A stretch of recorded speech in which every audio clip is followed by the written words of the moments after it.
Hey, welcome to the CMO Whisper Show. I'm your host, Steve Olensky. Part marketing practitioner, part ad agency veteran, part journalist. I was a writer for Forbes for 10 years.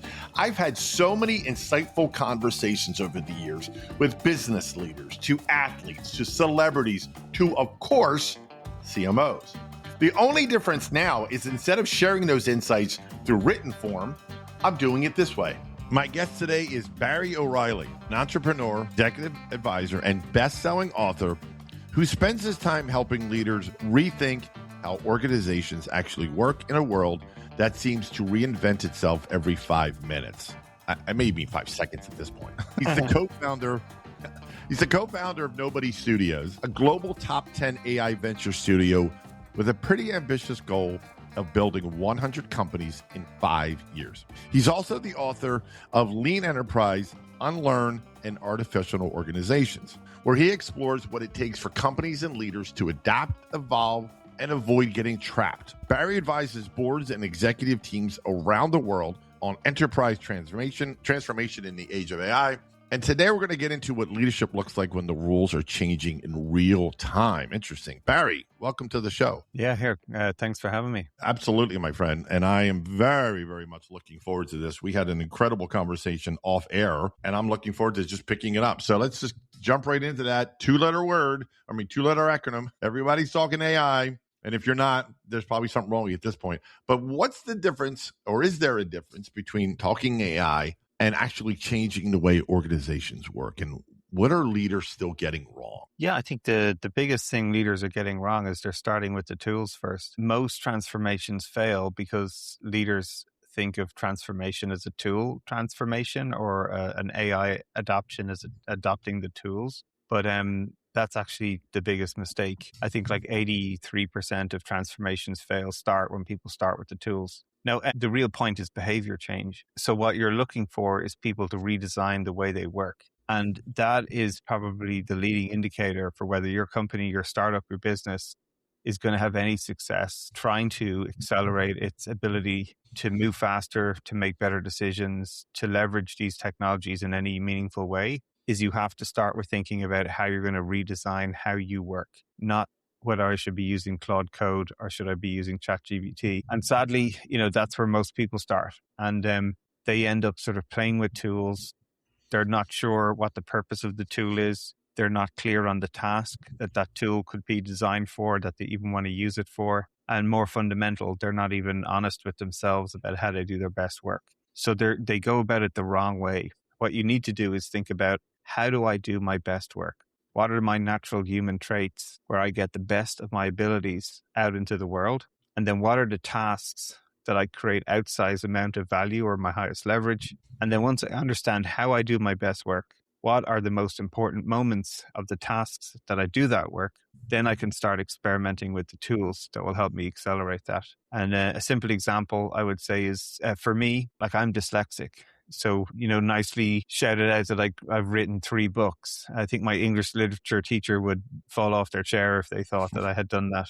But, one of the sort of notions that I had is that writers write, that they sit at their desk, they're sort of wearing a purple velvet jacket and turning out pages by a roaring fire and glasses of wine. And that's what writers do, and believe me, I drank lots of wine and I sat by fires, but I did not turn out any writing. So I was like, there's something wrong with me.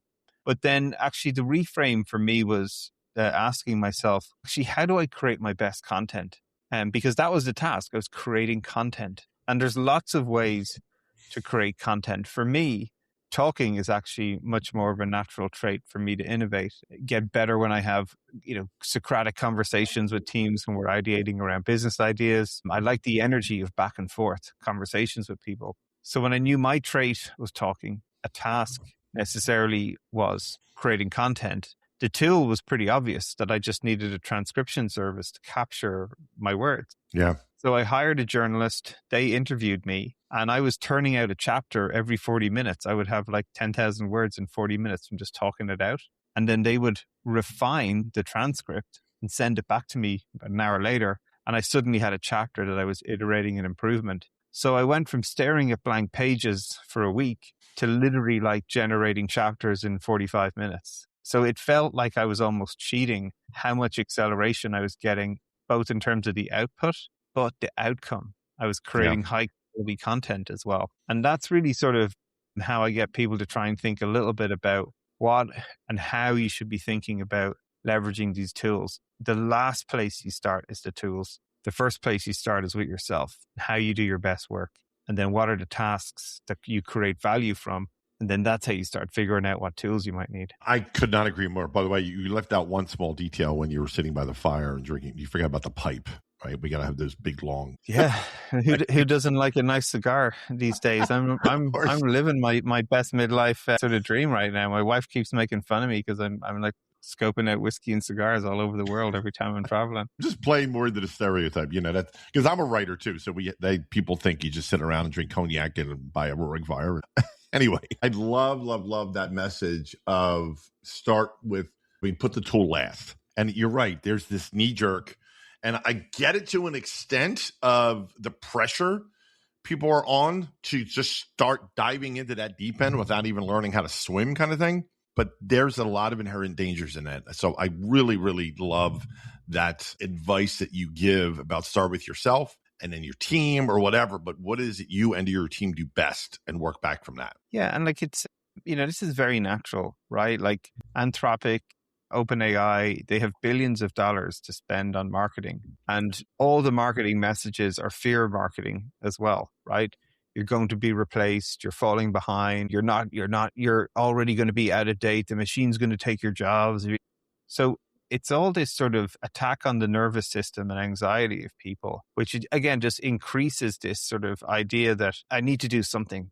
I'm falling behind. Yeah. Right. And nothing could be further from the truth. Like less than, I think it's 0.08% of the world's population have even used some of these LLMs in their day-to-day work. I go into startups right through to Fortune 500s, and there's companies that have not given licenses to people in these massive organizations because they know they won't be leveraged, right? It's $30 a month for 100,000 employees. That bill runs up pretty quickly, pretty fast. Yep. And you see people paying for these licenses, but the token usage is not going up because folks are in fear, right? They've been, and this is probably, one of the things I learned, not only just at a contributor level, it's at the executive level too as well. Senior leaders feel like they should know more about this technology, but they're kind of embarrassed that they don't, and they feel incompetent about it. So it's one of these difficult things to talk about, like that I don't know how to use that in my day-to-day job yet,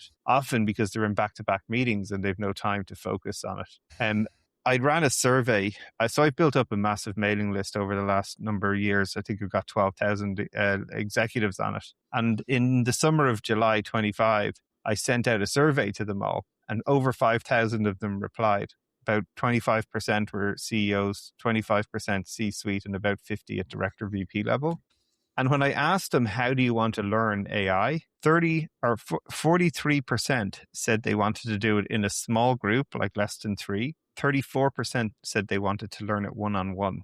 That is crazy. Like normally when you reach out to people about how they want to learn anything, they'll often say groups. I want to learn in groups. I want to learn with peers.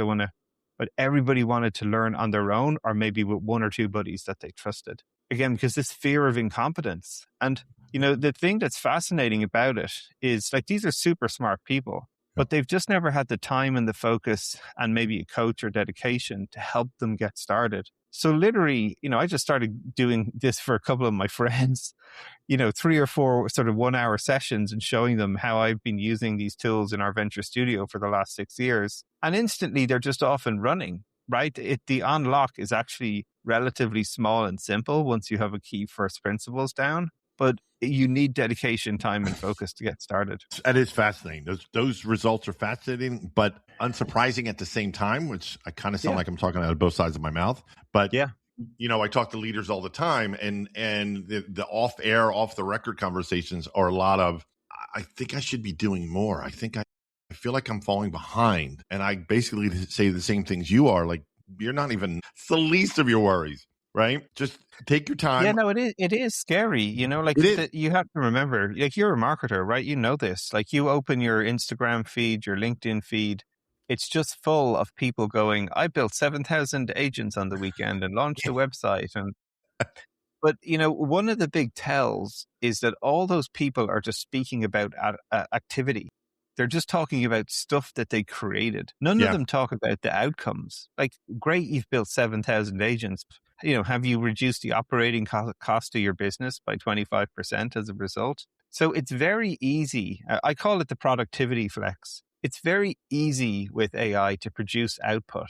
Like, I could sit here, even having our conversation and generate 25 sales decks for, customer interview scripts, all while we're doing this podcast, and go, hey, look how much stuff I've created, Steve. Yep. But it's all, half of it's junk, half of it's just like stuff, Yep. and, this is sort of the thing to remember, is that the people who are really powering ahead with this is they're getting the best of both human and machine intelligence. So in the book, Artificial Organizations, there's a reason that I said build better judgment with human and machine intelligence, is because the last bastion of human innovation is our judgment. It's our ability to look at information and make creative problem-solving decisions. But the best leaders are bringing that innate skill, and they're pairing it with machine learning, machine data. So they have an advantage of their instinct, but they're pairing it with machine insight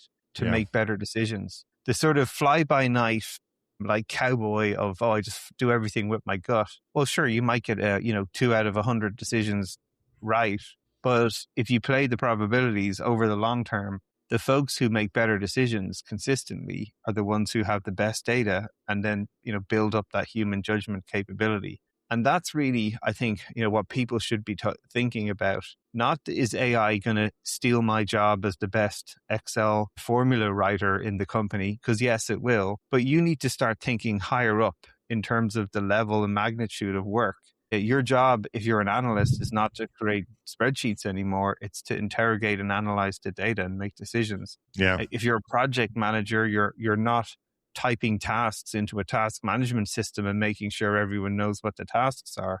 You're solving problems to get the project done, right? So you have to start elevating the class of work, if you will, about what your focus is for, again, your highest leverage traits and tasks, because the machine will automate most of the low-level administration. And if you're holding on to that sort of work and defining your identity by it, you're going to struggle. Yeah. Now, I know you spent years helping organizations kind of unlearn old habits and rethink how they operate. And is AI exposing weaknesses that are already there or creating new ones or both? Yeah, so the way I describe it is that AI isn't replacing leaders, it's just exposing their leadership systems.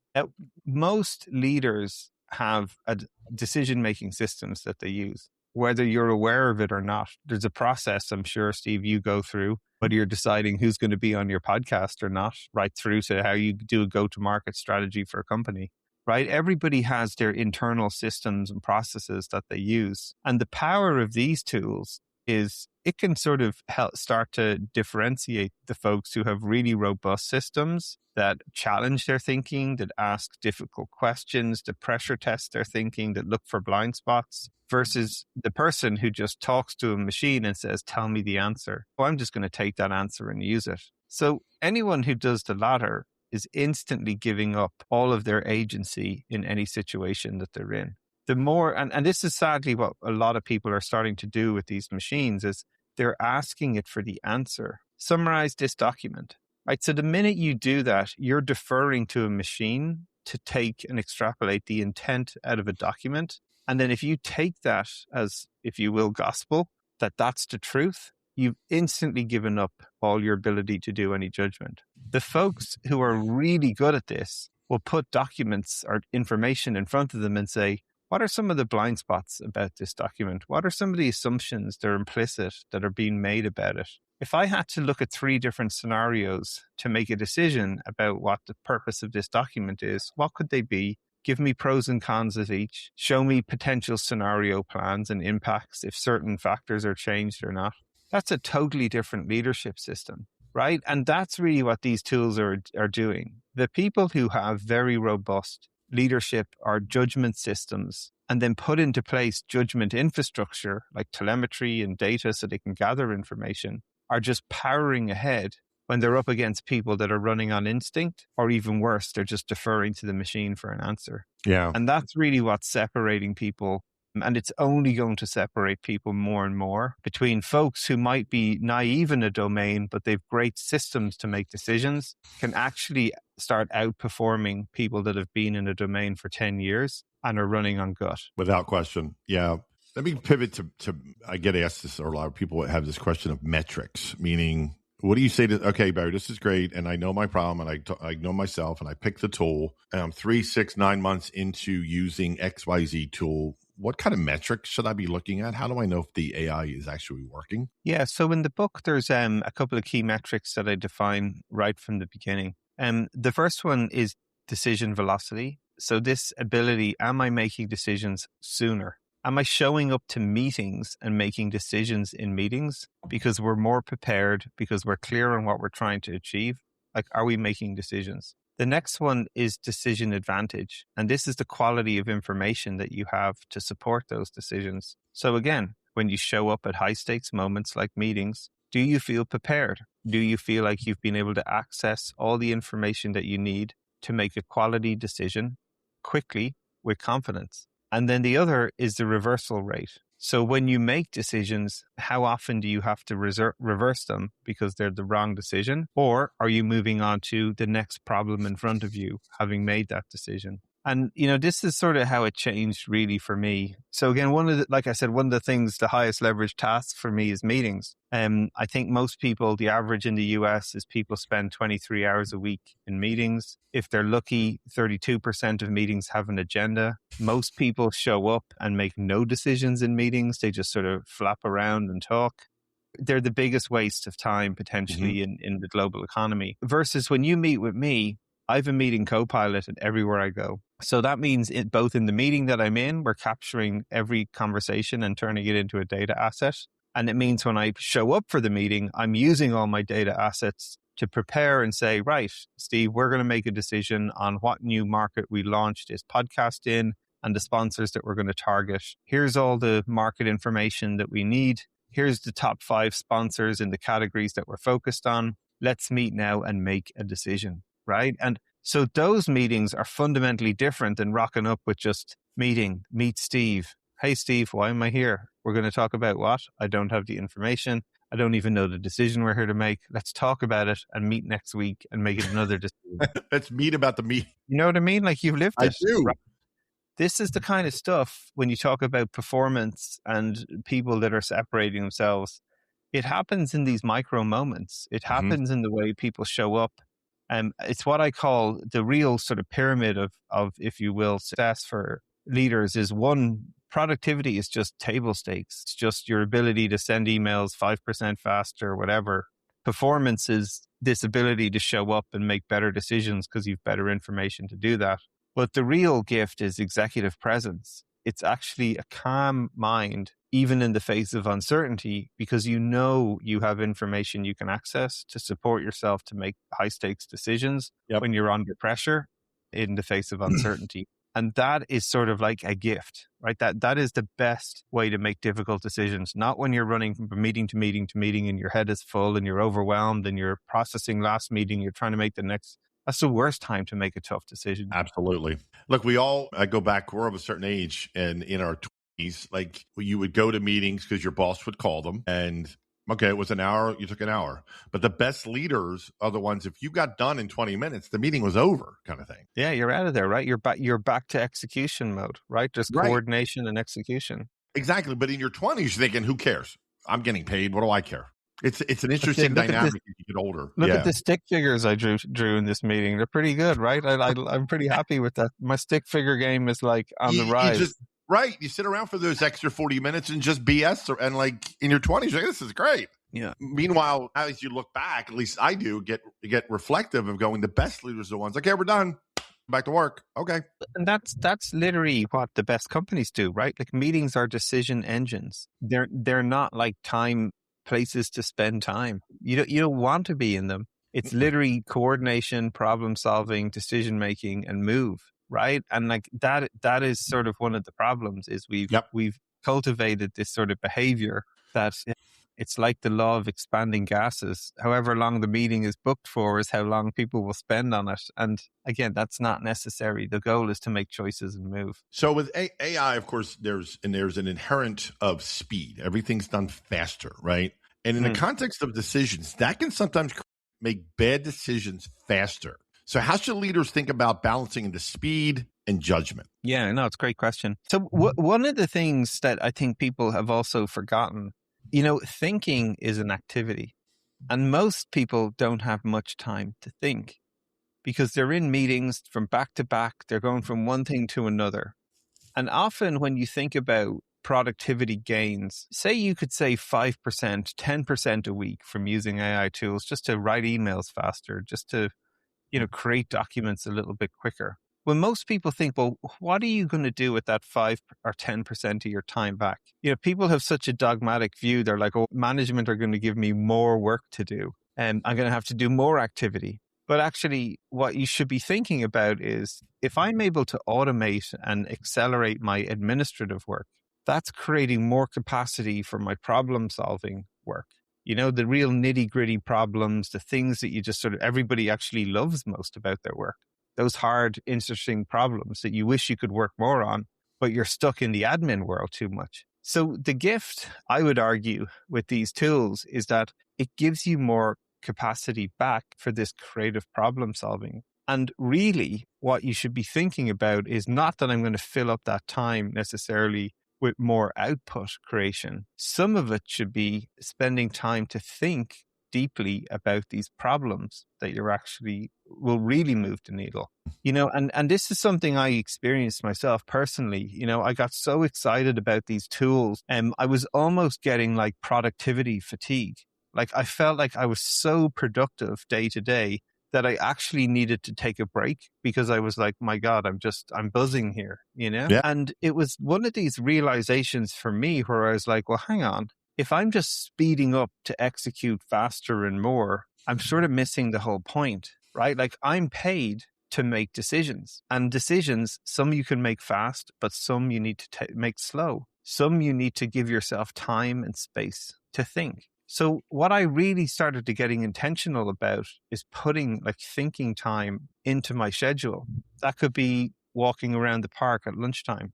That could be going for, a run to clear my mind before I have to have a high stakes meeting. It could be, right? Like these become a part of my system of work where you need almost to change the way your brain is operating to think deeply, to think, very thoughtfully about these high stakes decisions. And that, again, that's a gift because leaders make their best decisions when they're calm, when they've clarity, not when they're running from meeting to meeting to meeting or doing another AI doc, another AI doc, another AI doc. You're in too much in reaction mode. Yeah. So I think it's recognizing that in yourself and then adapting. Again, this goes back to your traits. It's recognizing, how do I do my best work?